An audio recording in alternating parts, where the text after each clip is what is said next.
भक्ति भक्त भगवंत गुरु चतुर नाम वपु एक, जिनके पद वंदन किए नाशे विघ्न अनेक। भक्ति, भक्त और भगवंत, यह तीनों ही एक दूसरे के पूरक हैं, एक दूसरे के पर्याय हैं। क्योंकि भगवान भक्त के बिना और भक्त भगवान के बिना नहीं रह सकता। ऐसे ही कलयुग में एक बड़े सुंदर भक्त हुए जिनका नाम था बंधु मोहंती। भगवान जगन्नाथ जी के बड़े प्रिय भक्त थे। भगवान ने उन पर इतनी कृपा करी कि आज भी जगन्नाथपुरी में इन्हीं का वंशज वहां के हिसाब किताब को संभाल रहा है। बंधु मोहंती वैसे तो भिक्षाटाटन कर कर अपना जीवन यापन करते थे। भगवान के वचनों को, सत्संग को सुनकर उनके मन में मोह माया का नाश हो चुका था। उनकी पत्नी बड़ी ही आज्ञाकारी और बड़ी पतिव्रता थी। पति जो कहते उस बात को मानती थी। और बंधु मोहंती जी भिक्षाटाटन कर कर ही अपने परिवार का पालन पोषण करते थे। मोह माया से छूटने के पर उन्होंने ऐसा नियम बना लिया कि 5 घर से ज्यादा किसी से मांगूंगा नहीं। जो कुछ मिलता सो खुद पाते और अपने परिवार को पवाकर वो निश्चित हो जाते। जब नहीं मिलता तो उपवास कर लेते। बच्चों को भूख लगती तो सूखे पत्ते और जल पिलाकर उन्हें शांत करवा देते और उन्हें शयन करवा देते। अगर समय आया कि अब पीड़ा कुछ ज्यादा ही होने लगी, तब पत्नी ने कहा कि हमारा तो ठीक है, मगर बच्चों का पालन पोषण कैसे होगा। तब बंधु मोहंती कहने लगे कि मेरे एक मित्र हैं, वो जरूर हमारी सहायता करेंगे, चलो हम उनके पास चलते हैं। तब वन के रास्ते होते होते होते वह पुरी को जाने लगे। जब बीच में भूख लगती बच्चों को तो पत्तों को तोड़कर उन्हें पीस कर बच्चों को खिला देते, जल पिला देते, उनकी क्षुधा को शांत कर देते। जब खुद को भूख लगती तो जल पान कर कर ही अपना जीवन यापन करने लगे। 4 दिन बीत गए, अब शरीर में ज्यादा प्राण नहीं बचे थे। चलना अब दुश्वार हो चुका था।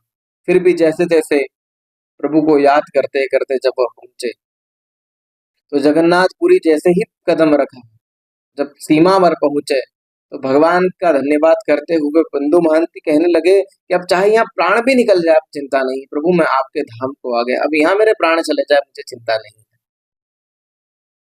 पत्नी पतिव्रता थी, मगर इतनी बड़ी भक्ता नहीं थी। मन में एक ही भाव था कि बस हमें भोजन मिल जाए तो मेरे बच्चों का पालन पोषण हो जाएगा, इनके मित्र आकर हमें भोजन करा दें, बस इतना ही भाव।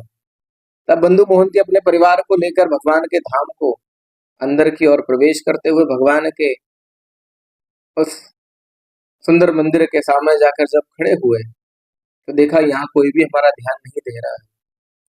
संध्या से रात्रि हो गई, पट बंद हो गए। पत्नी ने कहा कि देखो तुम्हारे मित्र ने तो हमारी तरफ देखा भी नहीं, भोजन भी नहीं दिया। तब कहा कि चिंता मत करो और दक्षिण द्वार पर चलो। दक्षिण द्वार पर लेकर गए तो वहां से जल बह रहा था। जिस पात्रों में भगवान का भोग बनता है उन पात्रों की धुलाई हो रही थी, वहां से वो जल बह रहा था। कहा कि जल बड़ा ही पवित्र है और भगवान की प्रसादी, इसे ग्रहण करो। मेरा मित्र जल्द ही अपने कार्यों से निवृत्त होकर हमसे मिलने को आएगा, ये हमारे लिए प्रसाद भेजेगा, आप इसे ग्रहण करो। और अपने परिवारजनों को वो जल पिलाकर उन्होंने सबको शयन करा दिया और खुद भगवान जगन्नाथ जी का भजन करने लगे। भजन करते करते भाव में आकर भगवान से कहते, प्रभु मैं जानता हूँ आप यहाँ हैं, मगर मेरे परिवारजनों को ये विश्वास दिला दीजिए कि आप मेरे सखा हैं, मैं आपका सखा हूँ, आप ये विश्वास दिला दीजिए। और ऐसा कहते कहते वो सो गए। तभी जगन्नाथ जी एक सुंदर से स्वर्णिम थाल को लेकर आए, उसमें कई सारा भोग रखा और भोग को लेकर एक ब्राह्मण का रूप धारण कर कर जब द्वार के वहां पर खड़े होकर बंधु मोहंती का नाम पुकारने लगे तो बंधु मोहंती की पत्नी ने उन्हें उठाया। आप उठिए, आपको कोई आवाज दे रहा है। तब बंधु मोहंती डरकर वहां पर गए तो कहा कि भगवान ने आपके लिए प्रसाद भेजा है, आप इसे ग्रहण कीजिए। जब ग्रहण करने बैठे तो प्रभु थाल का क्या करूंगा, तो कहा कि अभी तो आप अपने पास रख लीजिए, मैं कल आकर ले जाऊंगा। तब कई दिनों बाद पूरे परिवार ने बैठकर साथ में भोजन ग्रहण किया और सब शयन करने लगे। पात्र देने की बात आई तो उस थाल को अपने फटे हुए कपड़ों के बीच में रखकर छुपा के रख लिया कि जब सुबह होगी तब मैं इन ब्राह्मण देवताओं को पुनः दे दूंगा। प्रातः काल का समय आया और ब्राह्मण देवताओं ने जब द्वार खोले तो देखा कि अन्न भंडारे के अंदर सारा सामान जो अस्त व्यस्त पड़ा हुआ है, एक पात्र गायब है।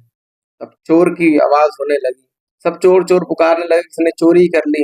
तब ढूंढा गया तो किसी ने देखा कि एक व्यक्ति के पास एक फटे कपड़े हैं, उसके अंदर वो थाल छिपा हुआ है। तब वो थाल लाकर दिया ब्राह्मण, तो उन्होंने कहा कि हाँ यही थाल है, कौन किसके पास था। तब पता चला कि बंधु मोहंती के पास है। इन्हें चोर चोर कहकर सब मारने लगे। तो इन्होंने कहा कि यह पात्र तो मुझे ब्राह्मण देवता ने कहा दिया था। तो उन्होंने कहा कि कौन ब्राह्मण देवता थे। सब ब्राह्मण देवता को बुलाकर उन्हें उनका दर्शन कराया। उन्होंने कहा कि इसमें से कोई नहीं थे। सब उन्हें सब झूठा झूठा कहने लगे कि देखो, अरे ये गरीब कैसा है जो भगवान के भी मंदिर के अंदर चोरी करता है। पत्नी रोने लगी, कहा अरे ये आपका कैसा मित्र है जो रात को तो भोजन कराता है और सुबह मार खिलाता है। अरे पचाना ही है तो थोड़ा दुड़वा देता, हम परिक्रमा लगा लेते, मगर ये कौन सा तरीका होता है, मार खिलाकर भोजन पचवा रहा है। ऐसा कोई मित्र होता है क्या। तब बंधु मोहंती जी पुनः भगवान को याद करते कि प्रभु इनको तो विश्वास दिलाइए कि आप मेरे हो, ऐसा आप मत कीजिए। तब भगवान वर्तमान में उस समय जो वहां के राजा थे प्रताप रुद्र जी, उनके सपने में दर्शन दिए और कहा कि जाओ आप मेरे भक्त की रक्षा करो, क्योंकि यदि आपके यहाँ मेरे भक्त का अपमान होगा तो मैं आप सबको दंड दूंगा। और जाओ सबको एक आदेश प्रदान कर दो कि आज के बाद जगन्नाथ मंदिर का जितना भी हिसाब किताब होगा वह सब बंधु मोहंती ही संभालेंगे। अब राजा दौड़ते दौड़ते बंधु मोहंती जी के पास गए, उनको साष्टांग दंडवत प्रणाम किया, उनसे क्षमा याचना करी, उनका पूजन किया। सबने कहा अरे महाराज ये चोर है, आप इनका पूजन क्यों कर रहे हैं। तब सारी बात राजा ने बताई और आदेश दिया कि भगवान का स्वयं आदेश है कि आज के बाद मंदिर का सारा हिसाब किताब जो है वो बंधु मोहंती जी ही देखेंगे, इनके हस्ताक्षर के बिना यहाँ कोई कार्य नहीं होगा।